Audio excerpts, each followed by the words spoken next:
এই দোকানদার, আমাদের 2 কাপ চা দাও তো। আরে মিঠু, তুই? তারেক, তোরা এখানে কেমন আছিস?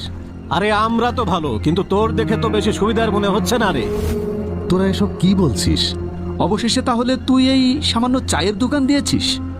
অবশ্য মাদ্রাসায় পড়াশোনা করে এর চেয়ে ভালো আর কি বা আশা করা যায়। আরে তোরা ভুল ভাবছিস, এই চায়ের দোকান আমার না। আরে থাম তো, আমাদেরকে এমন উল্টাপাল্টা বোঝাতে হবে না। দে দুটো দুধ চা বানা। আরে না না, আমি দুধ চা খাবো না। আমাকে কড়া করে 1 কাপ লাল চা দিলেই হচ্ছে।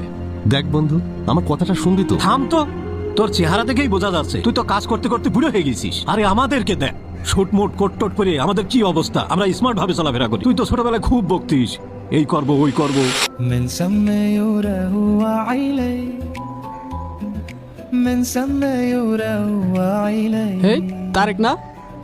من بكل তারেক, حبيبي এই তারেক, এই তারেক, এই তারেক, দাঁড়া দাঁড়া দাঁড়া। كل حبيبي أنا কিরে, তুই নাকি মাদ্রাসা ছেড়ে দিচ্ছিস? আর মাদ্রাসায় পড়তে ইচ্ছা করছে না। কেন, মাদ্রাসা পড়বি না কেন? মাদ্রাসায় আবার কি সমস্যা হলো?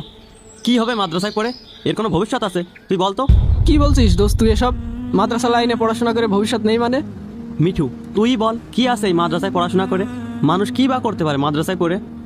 না পারে ভালো ডাক্তার হতে, না পারে ভালো ইঞ্জিনিয়ার হতে, না পারে জীবনে ভালো কিছু করতে। মাদ্রাসায় পড়া মানে জীবনটাই নষ্ট। তুই কি বলছিস এসব? আর এখন তো সবাই মাদ্রাসায় পড়ে ভালো ভালো আলেম হয়। আর তাছাড়া মাদ্রাসার সার্টিফিকেটেরও এখন অনেক মূল্য। আর এখন মাদ্রাসায় পড়ে তো অনেক ভালো ভালো চাকরি করছে। হ্যাঁ, ওই 2 টাকার ইমামতি আর ওই খতিবগিরি ছাড়া কি এমন করতে পারে? আমাকে দেখা তো। আচ্ছা বাদ দে, মাদ্রাসায় পড়াশোনা করে কি করতে চাস? তোর ভবিষ্যৎ প্ল্যানটা কি বল তো?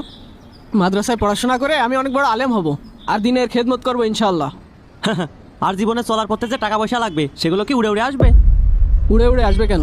আমি তো দিনের খেদমত করবো, আর পাশাপাশি একটা সায়েন্স ল্যাব করব, যেখানে কোরআন হাদিসের প্রত্যেকটা বিষয় নিয়ে গবেষণা করা হবে। কি বলি, সায়েন্স ল্যাব? তুই মাদ্রাসায় পড়ে সায়েন্স ল্যাব করার স্বপ্ন দেখিস? এটা বেশি বাড়াবাড়ি হয়ে গেল না? বাড়াবাড়ি হবে কেন? মানুষের যদি সদিচ্ছা থাকে আল্লাহ তাআলা অবশ্যই পূরণ করেন। আমি আল্লাহর দিনের পথে কাজ করব, আল্লাহ অবশ্যই আমাকে সাহায্য করবেন। সিরা খেতায় শুয়ে আকাশ ছোঁয়ার স্বপ্ন দেখছিস? ভাবলেই আমার হাসি পাই। তাই বলছি চল আমরা 2 বন্ধু একসাথে জেনারেল লাইনে লেখাপড়া শুরু করি। না বন্ধু, আমি ওই মাদ্রাসা লাইনে পড়াশোনা করব, তুই দেখে নিস। আমি তোকে চ্যালেঞ্জ করে বললাম, তুই জীবনেও সায়েন্স ল্যাব তৈরি করতে পারবি না। আল্লাহ সাহায্য করলে আমি একদিন অবশ্যই সায়েন্স ল্যাব করে দেখাবো। যা, তোর চ্যালেঞ্জ অ্যাকসেপ্ট করলাম। তাহলে এই তোর সেই সায়েন্স ল্যাব যেটার কথা তুই ছোটবেলায় বলতিস। আরে তুই তো বুঝতে ভুল করেছিস, এটা তো সায়েন্স ল্যাবই। বাংলাদেশের সবচেয়ে বড় বড় বিজ্ঞানীরা এখানে বসে চায়ের আড্ডা দেয়, সব রকম আলোচনা এখানেই হয়। এসব টং চায়ের দোকানের যে গবেষণা হয় তা নাসার বিজ্ঞানীদের হার মানাবে। তুই ঠিকই বলেছিস বন্ধু।